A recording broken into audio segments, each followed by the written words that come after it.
please start the recording. Yes, sir. I have started.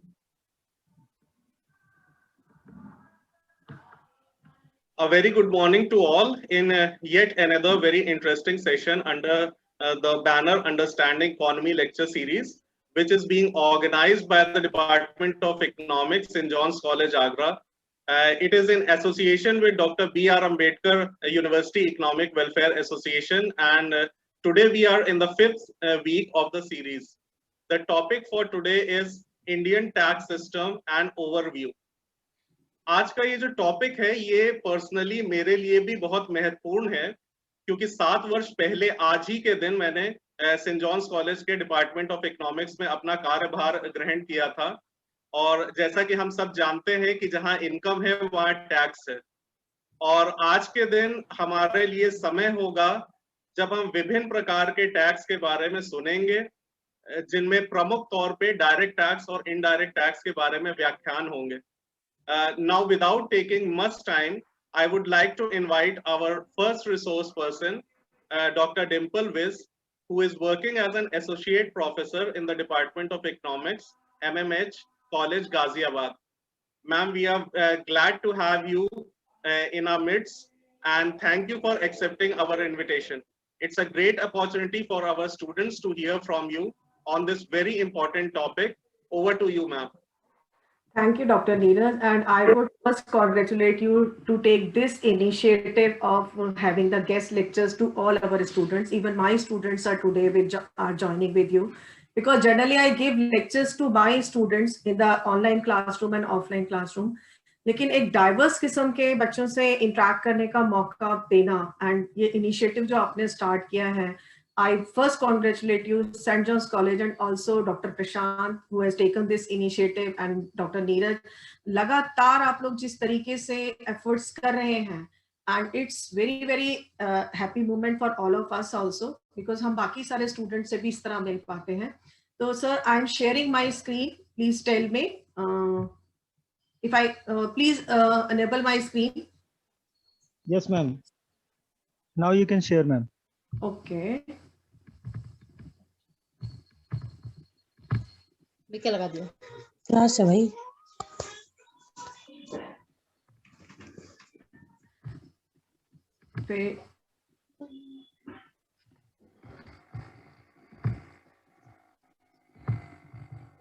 Sir, are you getting my screen? Yes, ma'am. Okay, when I am starting with all of this. Students आज जिस topic के साथ हम start हो रहे हैं वो है इंडियन टैक्स सिस्टम, और स्पेशली जिस चीज़ पर मैं फोकस करूंगी वो होगा आपका indirect taxes in India, with special reference to GST, goods and service tax. GST जो कि हमारे देश का सबसे इम्पॉर्टेंट टैक्स है, और ये किस तरीके से वर्क करेगा मैं इसके ऊपर बताऊंगी आपको। स्टूडेंट्स, आप जानते हैं कि हमारे देश में जो है हम डेमोक्रेटिक गवर्नमेंट है। डेमोक्रेटिक गवर्नमेंट होने से क्या होता है कि हम जो है गवर्नमेंट एक वेलफेयर स्टेट के रूप में कन्वर्ट हो जाती है, और वेलफेयर स्टेट के रूप में कन्वर्ट हो जाती है तो गवर्नमेंट के काम केवल वो नहीं रह जाते जो कि हमें ट्रेडिशनली बताए गए हैं, यानी कि बाह्य आक्रमणों से सुरक्षा करना, पुलिस, एडमिनिस्ट्रेशन, अदर। गवर्नमेंट के काम बहुत वाइड हो जाते हैं और गवर्नमेंट को बहुत बड़े लेवल पे काम करने होते हैं, जिसके लिए उसे रेवेन्यू चाहिए। तो अगर आप गवर्नमेंट का बजट उठा करके देखेंगे तो गवर्नमेंट के बजट में जो गवर्नमेंट की टोटल रिसीप्ट्स हैं उनको 2 पार्ट्स में डिवाइड किया गया है। पहली होती है रेवेन्यू रिसीप्ट्स और दूसरी होती है कैपिटल रिसीप्ट्स। रेवेन्यू रिसीप्ट्स वो रिसीप्ट्स होती हैं जिसके लिए गवर्नमेंट की कोई लायबिलिटी क्रिएट नहीं होती और ना ही इससे किसी एसेट्स का निर्माण होता है, जबकि कैपिटल रिसीप्ट्स वो होती हैं जिससे कि गवर्नमेंट की लायबिलिटी क्रिएट होती है और इससे हमारे एसेट्स जो है वो कम होते हैं। कैपिटल रिसीप्ट्स के अंदर इंडिया में केवल 3 चीजें आती हैं, recovery of loans, other receipts और जितना भी हम बोरो करते हैं। इस साल चूंकि कोरोना पेंडेमिक है इसलिए आप बजट उठाकर देखेंगे तो कैपिटल रिसीप्ट जो है टोटल रिसीप्ट्स का 41% है। 41% ऑफ द टोटल रिसीप्ट जो है वो हमारा आ रहा है कैपिटल रिसीप्ट्स के थ्रू। इनका पोर्शन मिलाकर के 41% इस बार जो रिसीप्ट आएगा वो हमारा जो आएगा रुपए में से 41 पैसे वो कैपिटल रिसीप्ट्स के थ्रू आएगा। रेवेन्यू रिसीप्ट जो होती हैं इनको हम 2 पार्ट्स के अंदर डिवाइड कर सकते हैं, पहला टैक्स रेवेन्यू और दूसरा होता है नॉन टैक्स रेवेन्यू। यहाँ मैं आपको एक बात बड़े स्पष्ट रूप से बता देना चाहती हूँ कि गवर्नमेंट को अपने खर्चे पूरे करने के लिए पैसा चाहिए और इस पैसे के लिए वो टैक्स लगाती है, लेकिन टैक्स ओनली सोर्स नहीं है गवर्नमेंट के रेवेन्यू का। इसके अलावा भी गवर्नमेंट के बहुत सारे नॉन टैक्स रेवेन्यू के सोर्सेज होते हैं जिससे कि गवर्नमेंट पैसा कमाती है, जैसे कि फीस होती है, पेनल्टी होती है, ग्रांट्स होती है, वो अपनी इंडस्ट्री चलाती है, उससे प्रॉफिट होता है। तो गवर्नमेंट के न केवल टैक्स रेवेन्यू होते हैं बल्कि नॉन टैक्स रेवेन्यू भी होते हैं। टैक्स रेवेन्यू को अगेन हम दो पार्ट में डिवाइड कर सकते हैं। पहले होते हैं डायरेक्ट टैक्सेस। डायरेक्ट टैक्सेस वो टैक्सेस होते हैं जो कि जिस व्यक्ति के ऊपर इम्पोज किए जाते हैं वो उसी व्यक्ति को भरने भी पड़ते हैं, कोई दूसरा उसको नहीं भर सकता। तो इसका इम्पैक्ट और इंसिडेंस दोनों एक ही व्यक्ति के ऊपर पड़ता है। इस समय इंडिया में केवल दो तरह के डायरेक्ट टैक्सेस प्रचलित हैं। पहला है इनकम टैक्स जो कि लोगों की इनकम के ऊपर लगाया जाता है, और दूसरा है कॉर्पोरेशन टैक्स जो कि कॉर्पोरेट या कंपनियों की इनकम पर लगाया जाता है। इसकी डिटेल में मैं यहाँ पर नहीं जाऊंगी क्योंकि डायरेक्ट टैक्सेस पढ़ाने के लिए आपको सेकंड सेशन में दूसरी मैम है, लेकिन मैं इतना यहाँ पर बता देती हूँ कि इस इनकम टैक्स से जो है वो हमें रुपए में से 14 वो हमें इनकम टैक्स से आएंगे। और ये जो था पिछले साल 18 पैसे था जो कि इस साल घट के 14 पैसे रह गया है, क्योंकि इस साल कोरोना पेंडेमिक की वजह से लोगों की इनकम काफी कम हो गई है। आप लोग जानते हैं कि फर्स्ट क्वार्टर में हमारी इकोनॉमी जो है 23.9% श्रिंक कर गई थी। उसके बाद ये श्रिंकेजेस कम होकर 7.5% पे आई। हालांकि दिसंबर वाले हमारे थर्ड क्वार्टर में ये थोड़ा सा स्लाइटली पॉजिटिव 0.4% हुई है, लेकिन टोटल इनकम लोगों के कम होने की वजह से इस साल इनकम टैक्स से आने वाला पैसा जो पिछले साल 18 पैसे था, इस साल घट करके वो केवल 14 पैसे ही रह जाएगा। इसी तरह जो कॉर्पोरेशन टैक्स है, कॉर्पोरेशन टैक्स पिछले सालों तक इससे बहुत पैसा आता था, 17 पैसे आते थे, लेकिन इस साल इससे भी केवल 13 ही पैसे आएंगे। क्यों? क्योंकि पहले सालों तक कॉर्पोरेशन टैक्स बहुत हाई था और लगभग 30% का कॉर्पोरेशन टैक्स लगाया जाता था, लेकिन चूंकि गवर्नमेंट ये कर आई थी अपना वादा कि वो कॉर्पोरेशन टैक्स को घटाएगी, तो कॉर्पोरेट टैक्स को घटा के 25% कर दिया गया है, इसलिए इससे मिलने वाला रेवेन्यू भी नीचे चला गया है और ये केवल 13 पैसे है, जबकि लास्ट ईयर तक ये 17 पैसे था। तो लास्ट ईयर 35 पैसे जो हमें केवल डायरेक्ट टैक्सेस से मिल जाया करते थे, इस साल 27 पैसे जो हैं 2021 और 22 में हमें डायरेक्ट टैक्सेस यानी कि इनकम टैक्स और कॉर्पोरेशन टैक्स से मिलेंगे। दूसरे जो टैक्सेस हैं वो होते हैं इनडायरेक्ट टैक्सेस। इनडायरेक्ट टैक्सेस वो होते हैं जो लगाए तो एक व्यक्ति पर जाते हैं, परंतु वो बड़ी आसानी से उसको दूसरे व्यक्तियों के ऊपर टाल देता है। वो कितना टाल पाता है, ये स्टडी हम इम्पैक्ट और इंसिडेंस ऑफ टैक्सेशन के अंदर करते हैं कि किस किस तरह से टैक्स को टाला जा सकता है। लेकिन इंडिया में इस समय जो इनडायरेक्ट टैक्स है वो 3 तरह के इनडायरेक्ट टैक्सेस हैं।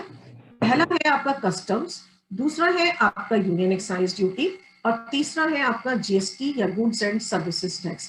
बेसिकली आज का जो मेरा लेक्चर है वो इन्हीं तीनों टैक्सेस के ऊपर है जो कि इनडायरेक्ट टैक्सेस है इंडिया के, और ये कौन कौन से इनडायरेक्ट टैक्सेस जो हैं वो इस समय इंडिया में प्रचलित हैं। तो सबसे पहले हम आते हैं कस्टम ड्यूटीज। वो हैं जो कि जब भी कोई हमारी गुड्स विदेश में आती है या विदेश से देश को जाती है, यानी कि देश के बाहर आती या जाती है, तो उसके ऊपर जो ड्यूटीज लगाई जाती हैं उन्हें हम कस्टम ड्यूटीज के नाम से जानते हैं। ये ओल्डेस्ट टैक्स है इंडिया का, जो कि अर्थशास्त्र कौटिल्य के अर्थशास्त्र से शुरू हुआ था। कस्टम ड्यूटीज को 2 पार्ट्स में डिवाइड किया जाता है। पहली है इंपोर्ट ड्यूटीज और दूसरी है एक्सपोर्ट ड्यूटीज। इंपोर्ट ड्यूटीज वो होती हैं जो कि जब भी कोई वस्तु दूसरे देश से हमारे देश में आती है उसके ऊपर लेवी की जाती है। एक बात और ध्यान रखिए कि आजकल जो गवर्नमेंट का टैक्सेशन का उद्देश्य है वो केवल रेवेन्यू कमाना नहीं है। रेवेन्यू केवल उसका एक सिंपल पार्ट है कि हमें जो है रेवेन्यू अर्न करना है, लेकिन बहुत सारे और उद्देश्यों को टैक्सेशन जो है हमारा पूरा करता है। कस्टम ड्यूटीज भी उन्हीं में से एक है। कस्टम ड्यूटीज का एक उद्देश्य थोड़ा सा रेवेन्यू कमाना तो है ही, लेकिन इसके साथ साथ इसका मेजर उद्देश्य है फॉरेन ट्रेड को रेगुलेट करना। अब इसमें जो 2 ड्यूटीज आती हैं, पहली इंपोर्ट ड्यूटीज। तो इंपोर्ट ड्यूटी का ऑब्जेक्टिव जो है ऑफ कोर्स फर्स्ट तो रेवेन्यू कमाना है ही, लेकिन इसके साथ साथ इसका मेजर उद्देश्य है अपनी डोमेस्टिक इंडस्ट्री को फॉरेन कंपटीशन से प्रोटेक्ट करना। प्रेफरेबली जो हमारी इन्फेंट इंडस्ट्री होती है वो फॉरेन कंपटीशन के आगे नहीं टिक पाती, तो उन डोमेस्टिक इंडस्ट्रीज को जो है प्रोटेक्ट करना ये इनका मेन उद्देश्य होता है। बेसिकली इस साल जो है ये इलेक्ट्रॉनिक आइटम, सोलर पैनल्स वगैरह पे लगाया गया है, फूड प्रोसेसिंग वगैरह पे, क्योंकि गवर्नमेंट ये चाहती है कि जितने भी आपके मोबाइल हैं, लैपटॉप्स हैं, ये विदेश में ना बन करके हमारे ही देश में बने। इसलिए जो है इनके ऊपर इम्पोर्ट ड्यूटीज को बढ़ा दिया गया है कि उनके मेक इन इंडिया और आत्मनिर्भर भारत जो इस साल का फोकस है बजट का, आत्मनिर्भर भारत मेन फोकस उसके ऊपर आधारित है। दूसरी तरह की जो ड्यूटीज आती हैं वो एक्सपोर्ट ड्यूटीज होती हैं, और एक्सपोर्ट ड्यूटी वो होती है जो कि गुड्स के एक्सपोर्ट के ऊपर लगाई जाती हैं। एक्सपोर्ट के ऊपर यानी कि इसका मेन उद्देश्य होता है कि उन कमोडिटीज के एक्सपोर्ट को डिस्करेज करना जिसकी हमारे देश में कमी है या जो हमारे देश में रिक्वायर्ड है कंजम्पशन, डोमेस्टिक कंजम्पशन के लिए, जैसे कि मिल्क हो गया, अनियन हो गया, टी हो गया, कॉटन हो गया। इसी तरह जो बहुत सारी और ड्यूटीज लगे हुए हैं उनके बर्डन को एडजस्ट करना। देखिए इस साल कस्टम ड्यूटीज से भी हमें कम पैसा मिलेगा क्योंकि इंपोर्ट और एक्सपोर्ट के मामले में भी अभी हम थोड़े ढीले ही चल रहे हैं। तो इस साल जो है ये भी डाउन हुआ है। पिछले साल तक हमें इससे 4 पैसे मिला करते थे, लेकिन इस साल हमें इससे केवल 3 पैसे ही मिलेंगे। तो इसमें भी डाउनवर्ड ट्रेंड है कस्टम ड्यूटीज के अंतर्गत। दूसरी तरह का जो हमारा आता है इनडायरेक्ट टैक्स, वो है union excise duty. Union excise duty जो है वो एक इनडायरेक्ट टैक्स है जो कि उन वस्तुओं पर लगाया जाता है जो कि इंडिया में ही मैन्युफैक्चर होती है। जनरली ये तब पे किया जाता है जबकि गुड्स को कारखाने से निकाला जाता है या फिर अगर वो वेयर हाउस में रखी हुई है और उसको वहां से निकाला जाता है सेल पर्पस के लिए, तो ये यूनियन एक्साइज ड्यूटी लगती है। एक और इम्पॉर्टेंट बात मैं आपको यूनियन एक्साइज ड्यूटी के बारे में बता दूं कि बहुत सारे यूनियन एक्साइज ड्यूटीज को जीएसटी के साथ मर्ज कर दिया गया है। केवल बहुत कम आइटम है जिसके ऊपर अब यूनियन एक्साइज ड्यूटी रह गई है, जिसमें लिकर है, पेट्रोलियम है, एक्सेट्रा। इसके अलावा जो है जो ये टैक्स यूनियन एक्साइज ड्यूटी लगाती तो यूनियन गवर्नमेंट है, कलेक्ट भी यूनियन गवर्नमेंट करती है, लेकिन इसकी जो मिलने वाला इससे जो मनी है वो जो है सेंटर और स्टेट के मध्य डिवाइड कर दिया जाता है फाइनेंस कमीशन की रिकमेंडेशंस के अनुसार। इसके बाद टोटल कंट्रीब्यूशन जो है वो इससे इस साल बढ़ेगा। लास्ट ईयर तक इससे 7 पैसे मिलते थे, लेकिन इस साल गवर्नमेंट का अनुमान है कि 8 पैसे जो है वो टोटल रेवेन्यू का हमें यूनियन एक्साइज ड्यूटी से मिलेगा। अब आता है जीएसटी यानी कि गुड्स एंड सर्विस टैक्स। बहुत ही इंपॉर्टेंट टैक्स आप लोगों के जानने के लिए भी, सारे एग्जामिनेशन पॉइंट के लिए भी और कंपटीशन पॉइंट ऑफ व्यू के लिए भी, और इस समय का लार्जेस्ट टैक्स है जो कि इंडिया को लार्जेस्ट रेवेन्यू जो है वो प्रोवाइड कर रहा है। और इस साल जो है इंडिया को लार्जेस्ट रेवेन्यू जो मिलेगा वो इसी टैक्स के थ्रू मिलेगा, और इसी टैक्स के थ्रू जो है गवर्नमेंट को 15 पैसे जो है यानी कि हाईएस्ट टैक्स जो मिलेगा वो केवल जीएसटी के थ्रू मिलेगा। अब आते हैं कि जीएसटी है क्या। जीएसटी देखिए कॉम्प्रिहेंसिव, कॉम्प्रिहेंसिव का मतलब है कि बहुत बड़ा, मल्टी स्टेज, डिफरेंट स्टेजेस पर लगने वाला और डेस्टिनेशन बेस्ड टैक्स है।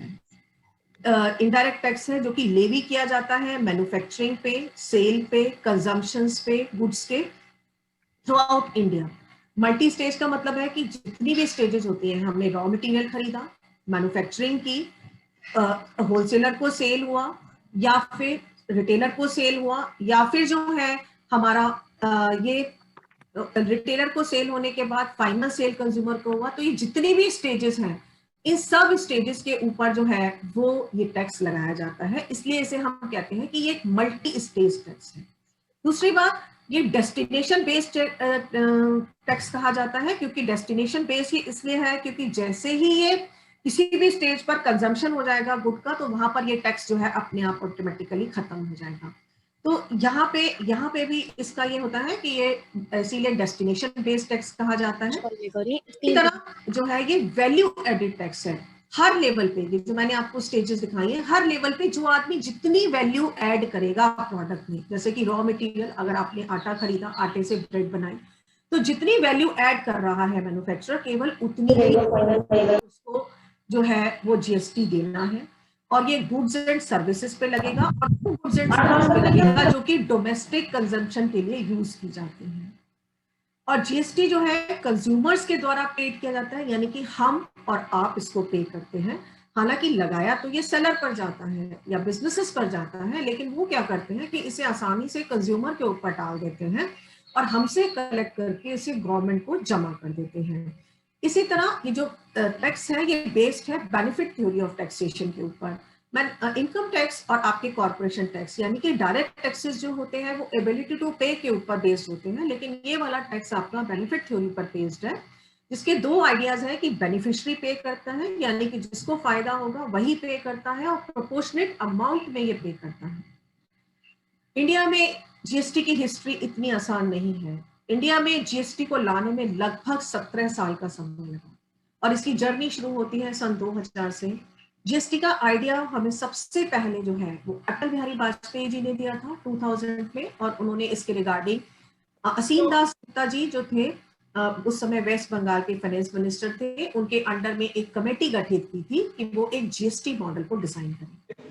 2003 के अंदर जिस समय FRBMA एक्ट आया और कालेकर कमेटी आई, तो कालेकर जी ने भी इसकी रिकमेंडेशन की थी कि हमें जीएसटी को लेकर के आना चाहिए।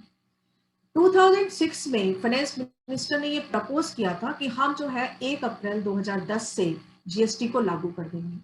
2009 में हालांकि इसका बिल कांग्रेस गवर्नमेंट जो है वो पार्लियामेंट में लेकर भी आई थी, लेकिन वहां कुछ पॉलिटिकल इशू हो गए और कॉन्फ्लिक्ट इंटरेस्ट हो गए, जिसकी वजह से इसको जब 1 अप्रैल 2010 को आना था तो ये इम्प्लीमेंट नहीं हो पाया या नहीं लागू हो पाया।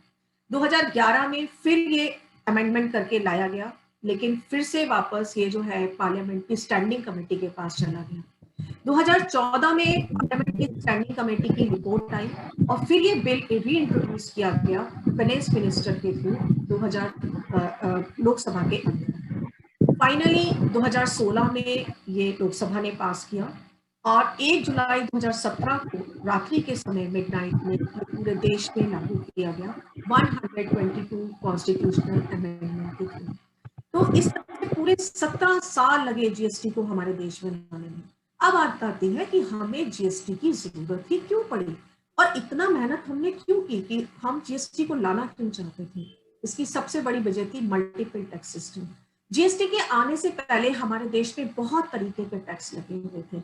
उसी पर गुड्स पर भी टैक्स लग जाता था, उसी पर सर्विसेज पर भी टैक्स लग जाता था और लोगों को जो है तरह तरह के टैक्सेस को देना पड़ता था। इसकी वजह से जो है ये चाह रहे थे लोग कि एक ही टैक्स हो जाए और ये मल्टीपल टैक्स जो है हमारे खत्म हो जाए। इसके अलावा जो है डिफरेंट रेट्स ऑफ वेट थे। जीएसटी के अस्तित्व में आने से पहले वस्तुओं के ऊपर एक वेट लगा हुआ था और वेट से पहले था सेल्स टैक्स। वेट की सबसे इंपॉर्टेंट बात ये थी कि वेट के जो रेट्स थे वो डिफरेंट स्टेट्स में अलग अलग थे और किसी स्टेट में ये 4% था, किसी में ये 8% था, किसी में ये 12% था, जिसकी वजह से व्यापारियों को बहुत दिक्कत हो रही थी। एक सिंपल सा एग्जांपल मैं आपको बताती हूँ। हमारे गाजियाबाद में पेट्रोल के ऊपर जो वेट लगा हुआ था, डीजल पेट्रोल के ऊपर, वो 8% था, लेकिन दिल्ली में यही टैक्स जो था वो 4% था, जिसकी वजह से डीजल और पेट्रोल दिल्ली में बहुत सस्ता पड़ता था। होता क्या था कि जब भी लोग गाजियाबाद से दिल्ली जाते थे तो सबसे पहले बॉर्डर पर जाते ही अपनी सारी टैंकी को फुल करा लेते थे। इसी तरह जो दिल्ली से गाजियाबाद आ रहा होता था वो गाजियाबाद दिल्ली के बॉर्डर पर सबसे पहले टैंकी फुल करा करके फिर गाजियाबाद में एंटर करता था, क्योंकि यहाँ डीजल और पेट्रोल वेट ज्यादा होने की वजह से बहुत महंगा था, जिसकी वजह से यहाँ के जितने भी पेट्रोल पंप मालिक थे वो सारे के सारे बैठ गए। उनका कहना ये था कि अगर स्टेट ज्यादा वेट ले रहा है तो इसमें हमारा क्या दोष है, हमारे तो सारे के सारे पंप बिल्कुल ही खाली होकर कोई आता ही नहीं है यहाँ और सब दिल्ली जाकर भरवा लेते हैं। 1 किलोमीटर के अंतर पे आप ये देखिए इतना ज्यादा डिफरेंस था कि 1 किलोमीटर के अंतर पे बहुत ज्यादा व्यापार सफर कर रहा था। केवल यही नहीं, ड्राई फ्रूट के एरिया में भी सेम बात थी। यहाँ पर वेट ज्यादा था तो लोग गाजियाबाद में नहीं खरीदते थे, दिल्ली में जाकर के खरीद लेते थे। तो इसीलिए जो है डिफरेंट रेट्स ऑफ वेट पे व्यापारी बहुत परेशान थे और डिफरेंट रेट्स में उनका कोई रोल नहीं था। वो ये कह रहे थे कि आप हमसे टैक्स ले लो, टैक्स लेने में हमें कोई परेशानी नहीं है, लेकिन ये पूरे देश में एक होना चाहिए। इसके अलावा डबल टैक्सेशन था। डबल टैक्सेशन का मतलब समझिए कि उसी चीज पर हम गुड्स पे भी टैक्स देते थे, उसी चीज पर हम सर्विसेज पे भी टैक्स देते थे। सपोज कीजिए कॉस्मेटिक्स आइटम, कॉस्मेटिक आइटम्स पे एक बहुत ज्यादा अमाउंट में टैक्स लगा होता है क्योंकि ये लग्जरी आइटम के अंतर्गत आते हैं। तो जब हम इनकी गुड्स खरीदते हैं तो हम इनको जो है इसके ऊपर टैक्स देते हैं, लेकिन अगर हम यही सैलून्स में जाते हैं और पार्लर्स में वहां पर कोई सर्विसेज लेते हैं, चाहे हम और उन सर्विसेज में जब ये प्रोडक्ट यूज होते हैं तो यहाँ पर हमें सर्विसेज के अंदर भी इसको टैक्स देना पड़ता है। तो इस तरीके से डबल टैक्सेशन हो रहा था कि हम उसी प्रोडक्ट के गुड पे भी पहले टैक्स दे रहे हैं, फिर सर्विसेज पे भी टैक्स दे रहे हैं। तो डबल टैक्सेशन की वजह से जो है इसका इफेक्ट जो है वो बहुत ज्यादा था और टैक्सेस बहुत ज्यादा थे। कास्केडिंग इफेक्ट का भी मतलब यही होता है कि टैक्स ऑन टैक्स, हम टैक्स पे भी टैक्स दिए चले जा रहे हैं और जिसकी वजह से वस्तुओं के रेट जो है वो बहुत हाई हो जाते थे। और इसका एक और नुकसान ये होता था कि टैक्स कलेक्शन का कॉस्ट जो था वो बहुत ज्यादा था, क्योंकि एक तरह आप लोकल लेवल पे ऑक्ट्राई लेनी है तो उसके लिए चुंगियां क्रिएट कर रहे हैं, उसके बाद स्टेट लेवल पे वैट ले रहे हैं तो पूरा एक सिस्टम है, हर स्टेट का अपना पूरा एक सिस्टम है। इसके बाद जो है आपका सेंटर लेवल है, वहां पर पूरा सिस्टम है। तो यहाँ पे बहुत ज्यादा प्रॉब्लम्स आ रही थी और टैक्स कलेक्शन का कॉस्ट और टैक्स एडमिनिस्ट्रेशन का कॉस्ट ही बहुत ज्यादा था। इसके अलावा पूरे देश में कोई यूनिफॉर्मिटी ही नहीं थी टैक्सेशन में, कहीं पे कितना टैक्स कलेक्ट हो रहा है, कहीं पर कितना टैक्स कलेक्ट हो रहा है। इसकी वजह थी कि हम जीएसटी को लेकर के आए और जीएसटी के थ्रू हमने जो है पूरे देश में एक ही तरीके का टैक्स सिस्टम लागू किया।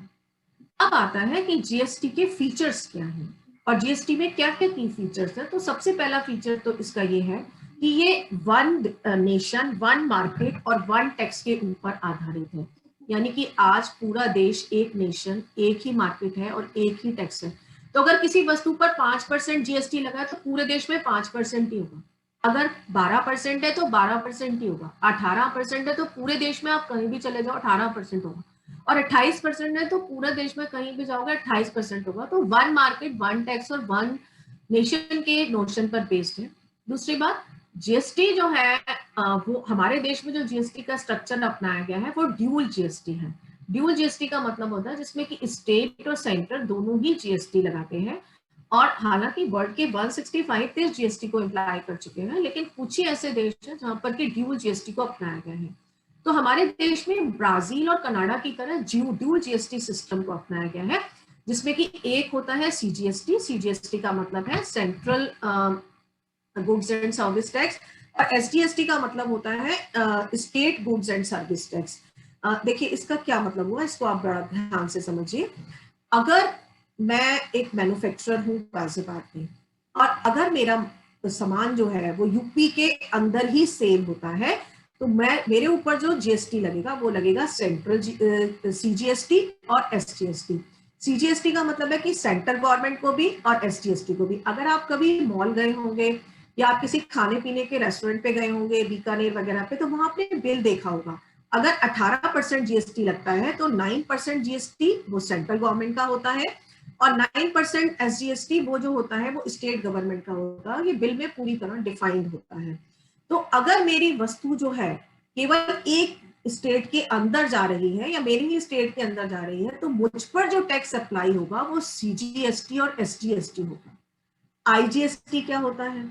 आईजीएसटी का मतलब है इंटीग्रेटेड जीएसटी टैक्स। इंटीग्रेटेड का मतलब है कि अगर मेरी वस्तु, मैं एक मैन्युफैक्चरर हूँ गाजियाबाद में, और मेरी वस्तु अगर यूपी को छोड़ करके किसी और स्टेट में जा रही है, गोवा, कर्नाटक, एपी, तमिलनाडु, केरल, तो मेरे ऊपर जो जीएसटी अप्लाई होगा वो आईजीएसटी होगा। तब मेरे ऊपर सीजीएसटी और एसजीएसटी अप्लाई नहीं होगा, आईजीएसटी अप्लाई होगा। तो इन दोनों का अंतर बड़े ध्यान से समझिए, कई बार पेपर्स में भी आता है कि एसजीएसटी और सीजीएसटी तब अप्लाई होता है जबकि एक मैन्युफैक्चरर जो है या एक पर्सन जो है अपनी ही स्टेट या एक स्टेट के अंदर व्यापार करता है, और आईजीएसटी तब अप्लाई होता है जो वो अपने स्टेट के बाहर किसी दूसरे स्टेट से अप्लाई करता है। और ये भी याद रखिए कि जीएसटी केवल अपने ही देश में लागू होता है, किसी दूसरे देश के ऊपर लागू नहीं होता है।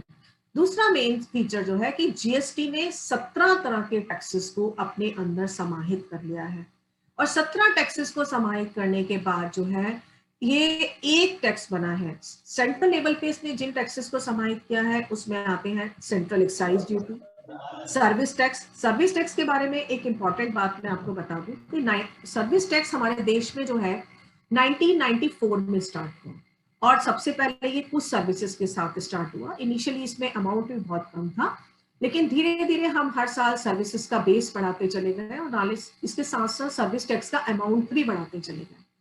और इसलिए जो है सर्विस टैक्स बहुत बड़ा टैक्स था जो कि सर्विसेज पे लगता था। फिर काउंटर वैलिंग ड्यूटी है, स्पेशल एडिशन ड्यूटी है, सेंट्रल सेल्स टैक्स हो गया, इसके अलावा गवर्नमेंट के सरचार्ज और सेस हो गए।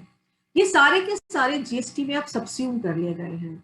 इसी तरह स्टेट लेवल पे जो बहुत सारे टैक्सेस लगे हुए थे, जिसमें सबसे इंपॉर्टेंट था सेल्स टैक्स या वैट। पहले सेल्स टैक्स लगता था, बाद में वेट लगा। वेट के बारे में मैंने अभी आपको बताया कि वेट जो है हर स्टेट में उसके रेट्स अलग अलग थे, जिसकी वजह से व्यापारियों को प्रॉब्लम हो रही थी।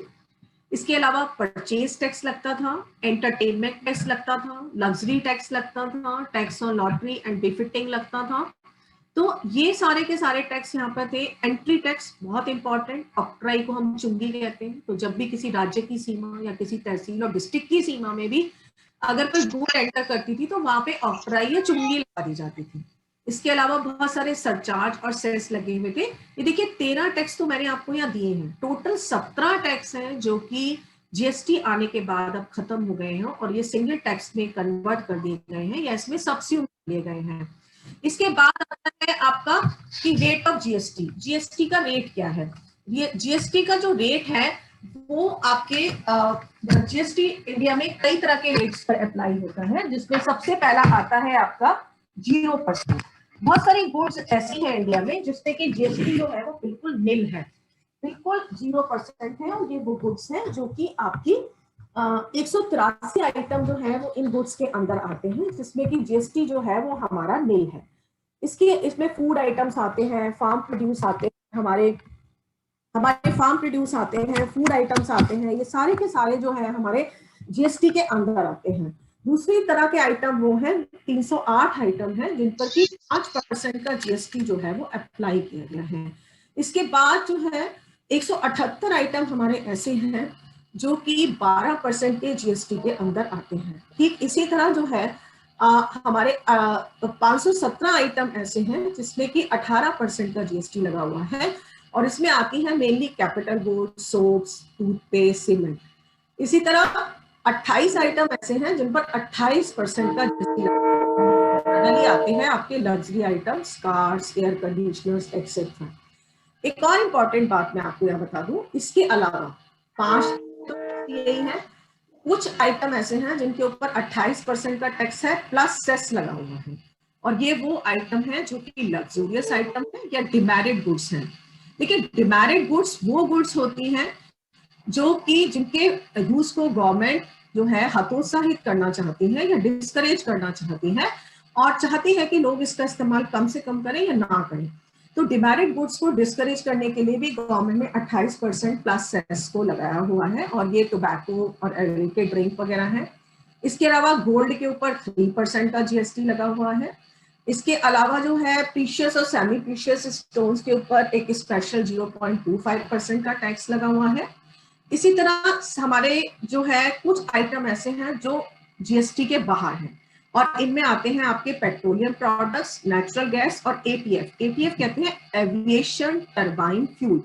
एविएशन टरबाइन फ्यूल का मतलब है कि जो फ्यूल आपका एरोप्लेन्स वगैरह के अंदर डलता है उसको हम एविएशन टरबाइन फ्यूल कहते हैं। तो ये वो वाला आपका फ्यूल है, और इसी वजह से जीएसटी की आलोचना भी होती है। तो ऊपर से तो आपको ये दिखाई दे रहा है कि एक टैक्स है, लेकिन आप प्रैक्टिकली देखिए इंडिया में जीएसटी के 5, 1, 2, 3, 4 प्रैक्टिकली 8 से 9 टैक्सेस हैं जीएसटी में, 8 से 9 रेट्स हैं जीएसटी के। और देखने में हमें लगता है कि ये ओनली 4 है, ऐसा नहीं है, बल्कि ये बहुत ज्यादा टैक्सेस हैं। इसमें दूसरा अब आता है कि जीएसटी की गवर्नेंस कैसे होती है या जीएसटी को गवर्न कैसे किया जाता है। तो जीएसटी को इंडिया में गवर्न करती है जीएसटी काउंसिल। ये इंडिया की एक फेडरल इनडायरेक्ट टैक्स बॉडी है और जॉइंट फोरम है सेंटर और स्टेट का, और इसका हेड जो होता है वो फाइनेंस मिनिस्टर ऑफ इंडिया होता है। पहले अरुण जेटली जी इसके हेड थे और आजकल निर्मला सीतारमण जी इसकी हेड है, being the finance minister of India. इसके अलावा इसके अदर मेंबर्स में सारे ही स्टेट्स के फाइनेंस मिनिस्टर आते हैं। 2/3 रिप्रेजेंटेटिव स्टेट से आते हैं, जबकि 1/3 रिप्रेजेंटेटिव जो है वो इसमें यूनियन से आते हैं। जितने भी डिसीजन इसमें लिए जाते हैं जीएसटी के अंदर वो सारे 3/4 मेजोरिटी ऑफ वोट से लिए जाते हैं, और इस काउंसिल का कोरम पूरा करने के लिए एटलीस्ट हमें 50% लोग चाहिए, तभी इसका कोरम पूरा होता है। और ये जीएसटी काउंसिल जो है ये एपेक्स बॉडी है इंडिया में जीएसटी से रिलेटेड, तो ये सारे डिसीजन लेती है कि कौन सी गुड्स जो है वो जीएसटी से एग्जेम्प्ट होनी चाहिए, जीएसटी के रेट्स क्या होने चाहिए, किन पर हमें कम करना चाहिए जीएसटी, किस पर हमें बढ़ाना चाहिए। तो ये सारे डिसीजंस लेते हैं। और ये वो बॉडी है जो कि डिस्प्यूट सेटलमेंट अथॉरिटी के रूप में भी काम करती है, या डिस्प्यूट सेटलमेंट अथॉरिटी भी होती है। अब आता है कि जीएसटी वर्क कैसे करता है। देखिए, जीएसटी वर्क करता है जीएसटीएन सॉफ्टवेयर के थ्रू। गवर्नमेंट का एक जीएसटीएन पोर्टल बना हुआ है जिसे कि इन्फोसिस टेक्नोलॉजी ने डेवलप किया है। ये क्या काम करता है? ये सबसे पहला काम करता है रजिस्ट्रेशन का। कोई भी बिजनेसमैन जिसका एनुअल टर्नओवर जो है 40 लाख से ज्यादा है, एटलीस्ट स्टेट्स में ये 10 लाख के अराउंड है, उसे जरूरी है कि वो जीएसटीएन पोर्टल पर जाए और अपना जाकर रजिस्ट्रेशन कराए। जब वो रजिस्ट्रेशन करता है तो एक 15 डिजिट का रजिस्ट्रेशन नंबर जो है कि जीएसटीएन पोर्टल उसे इशू कर देता है। इसके बाद उसको कुछ वहाँ पे फॉर्म्स अपलोड करने होते हैं। इससे पहला फॉर्म होता है GSTR-1 जो कि इनवॉइस का होता है कि वो कौन कौन सी चीजें सेल कर रहा है, और अगला फॉर्म होता है GSTR-3 जिसमें कि उसकी जो टैक्स होता है उसको मैच किया जाता है उसकी इनवॉइस के साथ। इसके बाद जो है वो रिटर्न फाइल कर सकता है और पेमेंट कर सकता है। और अगर उसका कोई रिफंड बनता है, मान लीजिए किसी पर्सन ने पहले ही कोई पे कर दिया है और उसका इनपुट क्रेडिट बनता है, तो वो रिफंड और इनपुट क्रेडिट भी इसके थ्रू अप्लाई कर सकता है। अब है कि आज तक जीएसटी के बेनिफिट क्या हुए हैं हमको। देखिए, जीएसटी लागू हुए इंडिया में 4 साल होने को जा रहे हैं, तो सबसे बड़ा फायदा जो है वो इसका देश को हुआ है वो है कि पूरे देश में अब एक ही टैक्स हो गया है, एक ही टैक्स सिस्टम हो गया है। तो पूरे हमारे सारे राज्य, यूनियन टेरिटरीज सारी की सारी जो है एक one nation one tax category के अंतर्गत आ गई हैं। दूसरी बात, अब पूरे देश में कोई भी चेक पॉइंट नहीं है, free flow of goods and services होता है। आप अपना जीएसटी पे कीजिए, अगर आपके पास प्रॉपर कागज है तो कोई भी आपको कहीं पर भी नहीं रोकेगा। बिना किसी बाधा के आप पूरे देश में कहीं भी अपना गुड्स एंड सर्विसेज बेच सकते हैं। इसके बाद मैंने अभी आपको बताया कि यूनिफॉर्म रेट ऑफ टैक्स है और पूरा देश कॉमन नेशनल मार्केट में कन्वर्ट हो चुका है। अगर किसी चीज पर 5% टैक्स है तो आप चाहे मेघालय चले जाओ, चाहे कैलकाटा चले जाओ, चाहे दिल्ली में ले लो, चाहे गाजियाबाद में, चाहे आगरा में, आपको एक ही टैक्स रेट मिलेगा। अगर 18% है तो हर जगह आपको 18% ही पे करना है। तो uniform rate of tax common national market है। इससे एक और फायदा हुआ कि जो मल्टीप्लिसिटी ऑफ टैक्सेस था वो कम हुआ और उनके कास्केडिंग इफेक्ट कम हुए। जैसे कि मैंने आपको वेट के बारे में बताया था कि वेट की क्या प्रॉब्लम थी। किसी राज्य में 4% था, किसी में 8% था, किसी में 12% था। तो अगर एक व्यापारी प्रैक्टिकली 10 से 12 स्टेट में अपना सामान बेचता था, तो अगर किसी में 4% है, 8% है या 12% है, वो तो सारा दिन इसी कैलकुलेशन में लगा रहता था कि मैं को किस स्टेट में किस रेट पर माल बेचना है। लेकिन यहाँ पर ऐसा नहीं है। अब टैक्सेस सारे खत्म हो गए हैं और उनके कास्केडिंग इफेक्ट भी खत्म हो गए हैं और इसलिए डबल टैक्सेशन हो गया है।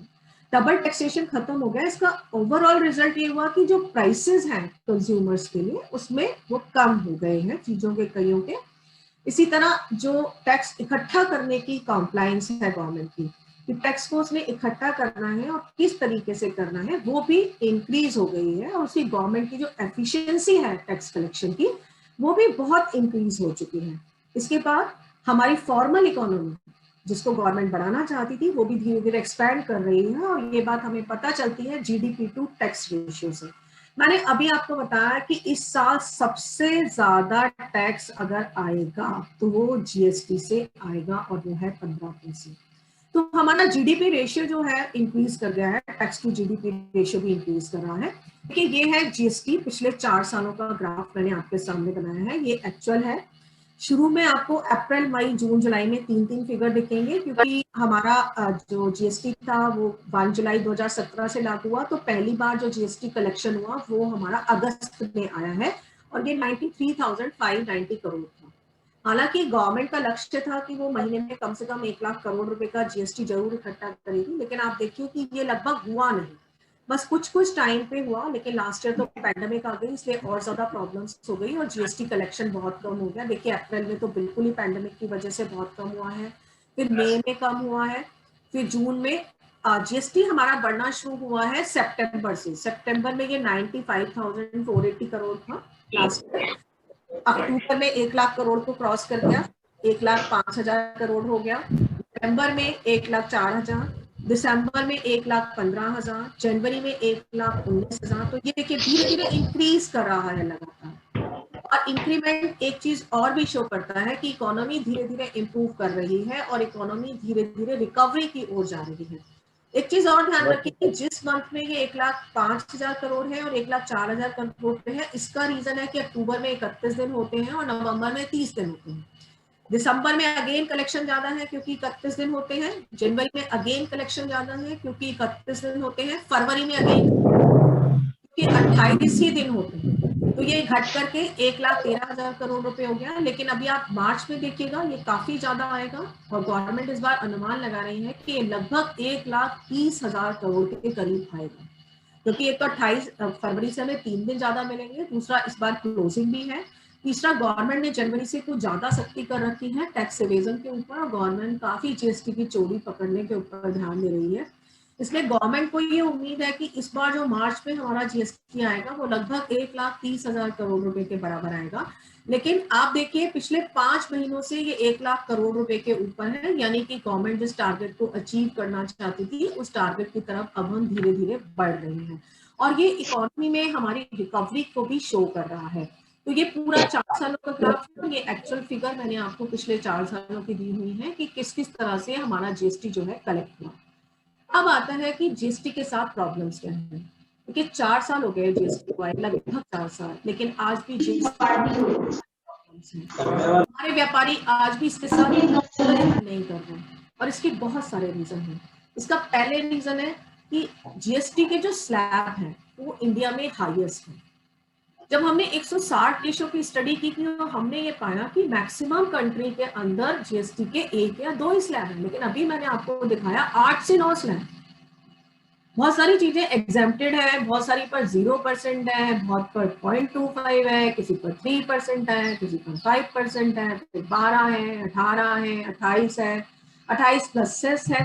तो आप ये समझिए कि हाईएस्ट नंबर जो है हमारे देश में जीएसटी के स्लैब नंबर बहुत ज्यादा है। दूसरा बात हाईएस्ट रेट है। एक एग्जांपल मैं आपको बताती हूँ सीमेंट के ऊपर।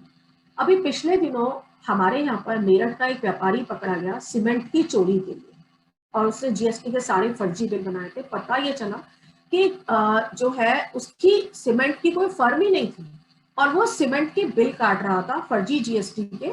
फिर जब मैंने इसका इन्वेस्टिगेशन किया कि आखिर वो सीमेंट के बिल क्यों काट रहा था, तो पता चला कि सीमेंट के फर्जी बिल काटने में उसे सबसे ज्यादा फायदा था, क्योंकि सीमेंट के ऊपर हमारा जो है जीएसटी 28% है।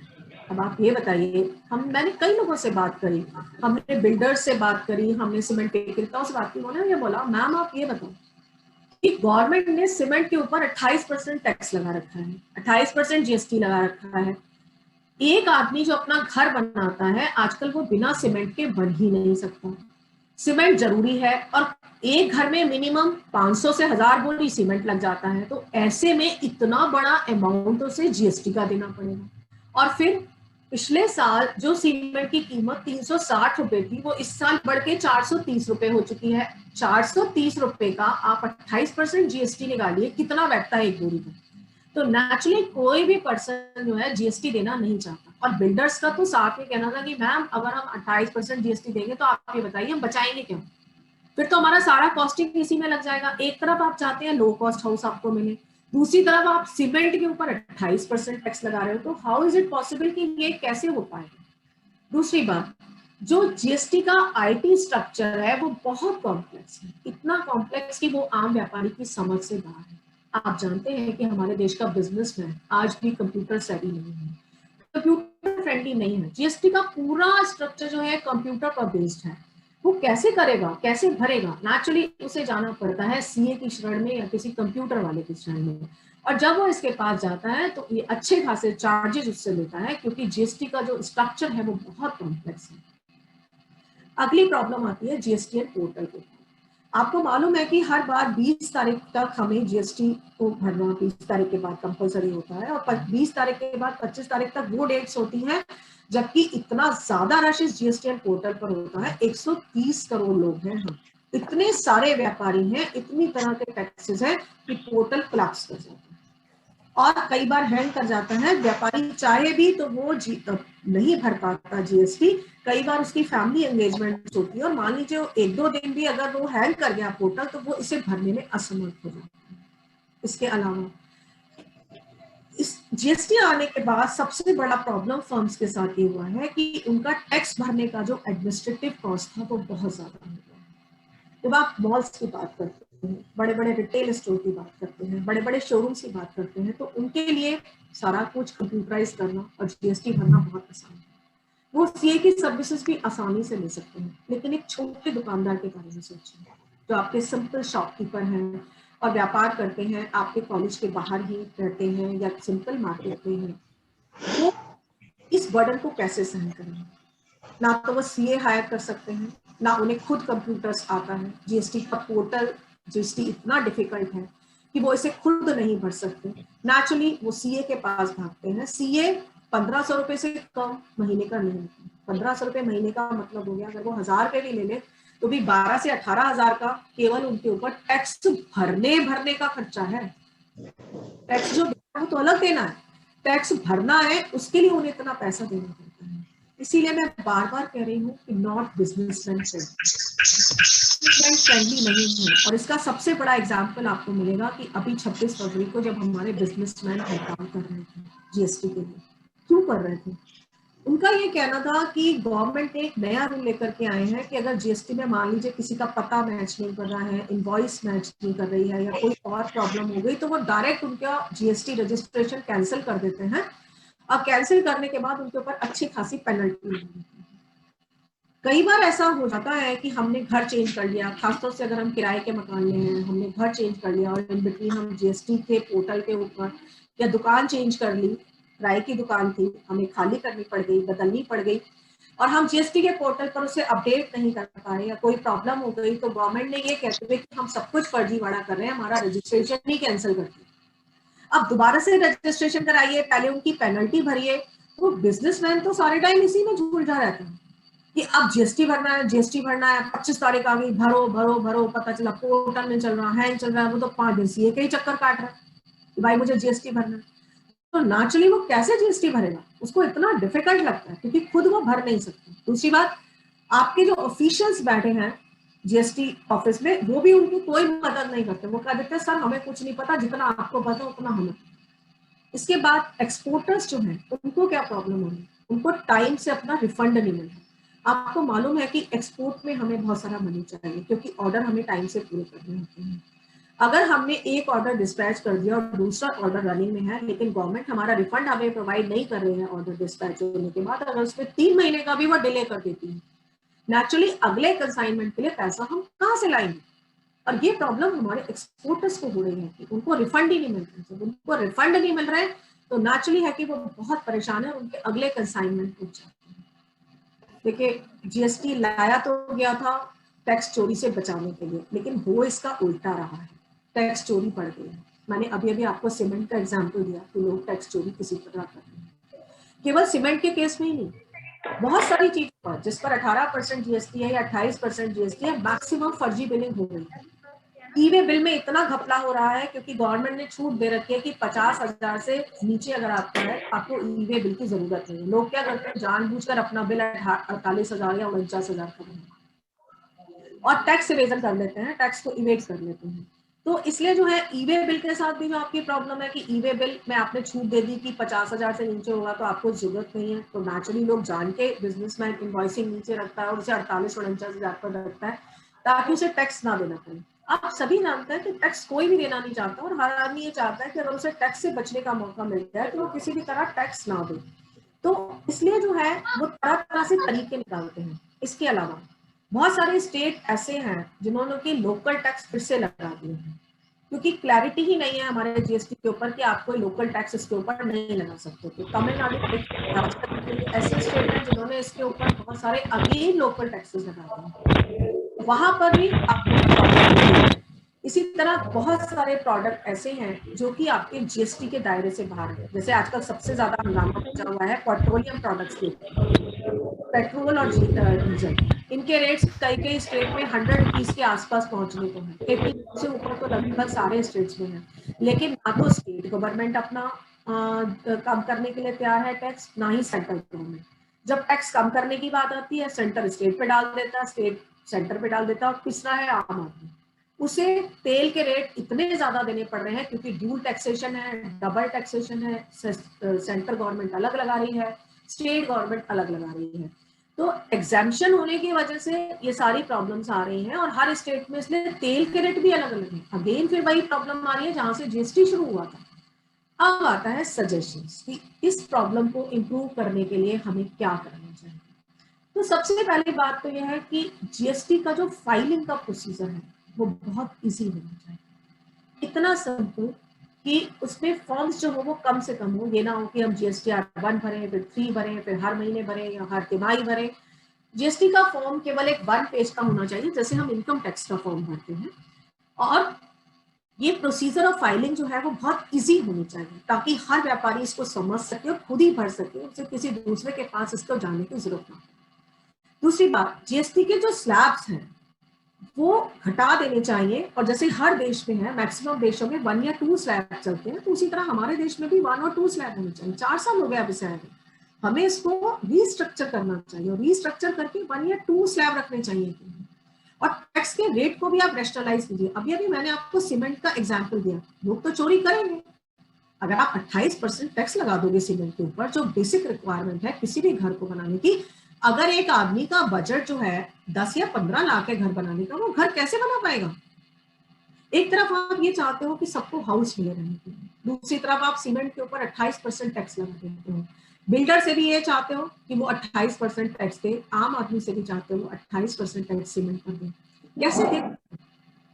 बिल्डर अपना कॉस्ट कटिंग कहां पर करेगा? नेचुरली वो आपकी टैक्स की चोरी करेगा। तो टैक्स चोरी के लिए तो आप खुद ही बढ़ावा दे रहे हो इस तरह के टैक्स लगा करके और इस तरह के टैक्स रेट रखते। टैक्स का एक सिंपल सिद्धांत है जो एडम स्मिथ कहा करते थे कि अगर आप ये चाहते हैं कि लोग टैक्स दें तो टैक्स का अमाउंट कम रखिए, कम से कम रखिए, ताकि लोग इजीली टैक्स पे करने को रेडी हो। और जब वो एक बार टैक्स पे करने को रेडी हो जाए तो धीरे धीरे उसके रेट को आप इंक्रीज कर सकते हैं। बट यहाँ उल्टा हो रहा है, हमने इतना ज्यादा, और इसे सीमेंट को हमने लग्जूरियस आइटम में रखा। सीमेंट कहाँ से लग्जूरियस आइटम में हो गया जो आप 28% टैक्स ले रहे हैं? तो ये चीजें जो है नेचुरली आम आदमी को परेशान कर रही हैं, बिजनेसेस को भी परेशान कर रही हैं। इसके अलावा टैक्स रेट के लिए बहुत कंट्रोवर्शियल इशू है। जीएसटी के फॉर्म्स जो हैं उनकी प्रॉब्लम सॉल्व होनी चाहिए।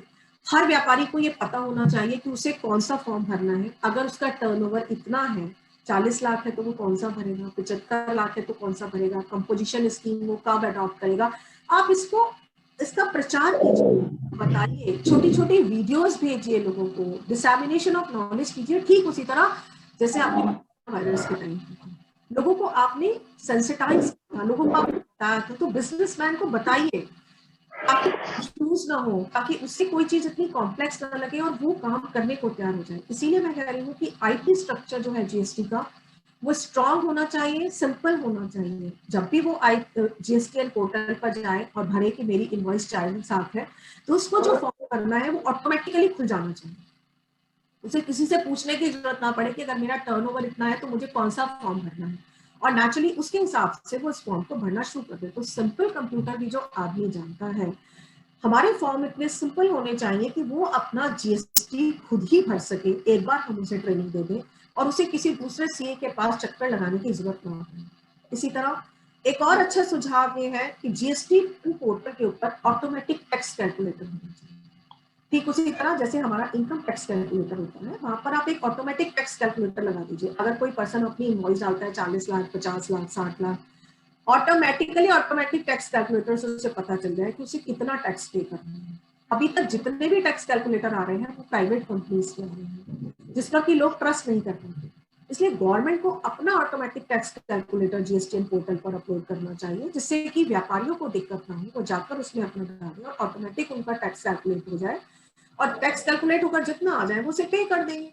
वो कोई आपको टैक्स पे करने की मना थोड़ी ना कर रहे हैं, वो तो आपके कॉम्प्लेक्स स्ट्रक्चर से इतना परेशान है कि उनको समझ ही नहीं आ रहा कि उनको टैक्स कितना भरना है, उन्हें कितना टैक्स भरना चाहिए। और जरा सी भी अगर उनसे कोई गलती हो जाती है तो गवर्नमेंट उनके पीछे ऐसे पड़ जाती है जैसे कि वो सारे टाइम टैक्स चोरी में लगे हैं। इसके अलावा एक टेक्निकल टीम होनी चाहिए, आईटी की technical team 24 hours GSTN portal पे, जो कि टैक्स पेयर की मदद कर सके। अगर किसी टैक्स पेयर को कोई भी जीएसटी भरने में प्रॉब्लम आ रही है, जीएसटी भरने में प्रॉब्लम आ रही है, तो हेल्पलाइन नंबर होना चाहिए, तो डायरेक्ट हेल्पलाइन नंबर मिलाएं, टेक्निकल टीम से कांटेक्ट करें, वो उसका कंप्यूटर अपने हाथ में ले लें, जैसे हमारे फॉर्म्स में होता है। देखिए अभी हमने प्रिंसिपल का फॉर्म भरा था, आई वॉज सो हैप्पी कि जो टेक्निकल आईटी की टीम थी वो इलाहाबाद में बैठी हुई थी, और हमें फॉर्म भरने में जो भी प्रॉब्लम आती थी, जब भी हमारा कंप्यूटर हैंग करता था, हम हेल्पलाइन नंबर से उनको कॉल करते थे कि सर हमें ये प्रॉब्लम हो रही है, ये डॉक्यूमेंट हमारा अपलोड नहीं हो रहा, या इसमें हमारा एपीआई ठीक से कैलकुलेट नहीं हो रहा, या इसमें पॉइंट्स में नहीं आ रहा, और वो तुरंत हमारी मदद करते थे और वहां से भर देते थे या करेक्ट करते थे। अगर हमसे कोई गलती भी हो जाती थी और हम उन्हें फोन करके बताते थे कि सर ये तो हमसे गलत भर गया, तो वो वहां से ऑटो करेक्ट भी कर देते थे, ठीक भी कर देते थे, और हमारा डॉक्यूमेंट डिलीट भी कर देते थे। तो हमें फॉर्म भरने में कोई परेशानी नहीं है। इसी तरह जीएसटीएन पोर्टल पर होना चाहिए कि एक टेक्निकल टीम 24 आवर्स होनी चाहिए लोगों की मदद करने के लिए, टैक्स पेयर की मदद करने के लिए, जिससे कि उन्हें टैक्स भरने में कोई परेशानी ना हो, और वो लगे कि जैसे ही हमें कोई प्रॉब्लम होगी हम सीधा टीम से कांटेक्ट करेंगे और वो हमारी हेल्प करेगी और हम जो है अपना टैक्स करेक्ट वे में भर पाएंगे। इसके अलावा एक बहुत अच्छा सुझाव, हम आप जो स्टूडेंट हैं, मैं क्लास में भी ये बात बोलती हूँ कि हमें अपने यूथ को जीएसटी प्रोफेशनल के रूप में ट्रेन करना चाहिए। छोटे छोटे सर्टिफिकेट कोर्स चलाए हम, 3 मंथ्स और 6 मंथ के सर्टिफिकेट कोर्सेज अपने बीए, बीकॉम, एमए, एमकॉम के बच्चों के लिए। इवनिंग में 3 महीने के हम उन्हें ट्रेनिंग दें कि जीएसटीएन पोर्टल कैसे चलता है, जीएसटी कैसे भरते हैं, जीएसटी के सारे रूल्स की उन्हें जानकारी दें। उसके बाद उन्हें एक सर्टिफाइड गवर्नमेंट का सर्टिफिकेट दें, जिसको ले जाकर के वो व्यापारियों के पास जाएं और सीधा उनकी दुकान पर अपना लैपटॉप ले जाएं और उनसे कांटेक्ट कर लें और उनके जीएसटी भर सके। ठीक वैसे ही जैसे इनकम टैक्स के केस में गवर्नमेंट ने किया था कि हमारे यूथ को ट्रेन किया था, 250 रुपए में वो ला करके लोगों, 250 रुपए उनकी फीस होगी, स्टैंडर्ड फीस भी फिक्स कर दी थी, और वो जाके लोगों का इनकम टैक्स भर सकते हैं और उनकी मदद कर सकते हैं। ठीक हमारे यूथ को हमें ट्रेन करना चाहिए ताकि जो छोटे छोटे व्यापारी हैं जिनको हमारा उनको जो है चलाना नहीं आता कंप्यूटर, या सिंगल दुकान पर अकेले बैठते हैं, वो वहां दुकान छोड़ करके सीए के पास नहीं जा सकते और उनसे अपना जीएसटी नहीं भरवा सकते, तो हमारा यूथ उनके पास जाए अपना लैपटॉप लेके, उनकी दुकान पर बैठे वहीं भर दे। एक एग्जाम्पल के तौर पर अगर हमारा यूथ संडे में जाए और 4 से 5 दुकानदार को कवर करे और 250 रुपए ले, तो 100 जो है 1000 रुपए पर डे की आमदन उसको हो जाएगी। अगर छुट्टियों के दिनों में वो ये काम करते हैं या रेगुलर बेसिस पे करते हैं या इवनिंग में करते हैं और मॉर्निंग में करते हैं, तो आप समझिए हमारे यूथ को एक अच्छा खासा पॉकेट मनी भी मिल जाएगा, साइड अर्निंग भी हो जाएगी, प्लस हमारे व्यापारियों को इतनी सहूलियत हो जाएगी कि खुद उनकी दुकान पर बच्चे पहुंच जाएंगे और उनका जीएसटी भर देंगे और उनको जीएसटी भरने में कोई प्रॉब्लम ही नहीं आएगी। और गवर्नमेंट का जो टारगेट है कि उसे मैक्सिमम रेवेन्यू मिले, गवर्नमेंट का टारगेट भी पूरा हो जाएगा। इसके बाद जो है अगर सर्वर हैंग करता है, मैंने भी आपको बताया कि जीएसटीएन पोर्टल पे जब बहुत ज्यादा रश होता है 25 तारीख के बाद, तो सर्वर एकदम हैंग कर जाता है। अगर सर्वर हैंग करता है या पोर्टल कोई प्रॉब्लम क्रिएट कर देता है या कोई व्यापारी के साथ कोई अदर जेन्युइन प्रॉब्लम हो जाए, मान लीजिए किसी के घर में कोई इमरजेंसी हो जाए, कोई माँ बाप बीमार हो जाए, वो हॉस्पिटल में है या उसकी अपनी तबीयत खराब हो जाए, वो उन 5 दिनों में ना भर पाए जीएसटी, तो भी हमें टैक्स पेयर के ऊपर कोई पेनल्टी नहीं लगानी चाहिए, या हमें उन्हें अलाउ करना चाहिए कि लेट फी भर के, जैसे आप लोग अपनी फीस लेट फी से भरते हो, लेट फी भर के वो अपना टैक्स जमा कर सके। इन स्टेट की हम उसका रजिस्ट्रेशन ही कैंसिल कर दें, हम उसके ऊपर एक हैवी पेनल्टी लगा दें, इसीलिए जो है हमें उस पर पेनल्टी नहीं लगानी चाहिए। अभी मैंने बताया आपको कि 26 जनवरी को जब स्ट्राइक हुई हमारे व्यापारियों की, तो वो इसीलिए हुई कि वो इतना परेशान हो चुके थे, छोटी छोटी बातों को उन्होंने इतना परेशान किया जाता है कि उनका गवर्नमेंट रजिस्ट्रेशन ही कैंसिल कर देती है। तो ये बहुत डिफिकल्ट है उन लोगों के लिए। तो इसी तरह मैंने अभी जो आपको ये बताया कि एक्सपोर्टर को रिफंड प्रोवाइड करना चाहिए इमीडिएटली। आप एक्सपोर्टर का रिफंड तुरंत उन्हें दें ताकि उनका अगला कंसाइनमेंट टाइम से जा सके और वो पैसे के अभाव में ऐसा ना हो कि उनका अगला ऑर्डर डिले हो जाए और एक्सपोर्ट ऑर्डर ही कैंसिल हो जाए। तो रिफंड भी इमीडिएटली मिलने चाहिए और ऑटोमेटिकली मिलने चाहिए। इसके अलावा टैक्स की चोरी अगर आप रोकना चाहते हैं तो इमीडिएट स्टेप लीजिए। टैक्स चोरी करने के लिए पहले तो अपने टैक्स रेट को रेशनलाइज कीजिए। देखिए, आप एक बार एक्सरसाइज करके तो देखिए, आप सारे व्यापारियों से, जैसे हमने अपनी न्यू एजुकेशनल पॉलिसी जब लागू की थी तो पब्लिक डोमेन में लाने के बाद लोगों से सजेशन मांगे थे, आप एक बार ये एक्सरसाइज कीजिए, व्यापारियों से कहिए कि अपनी प्रॉब्लम्स लिखिए जीएसटी के बारे में, प्लस उसका समाधान भी साथ में लिख कर दीजिए।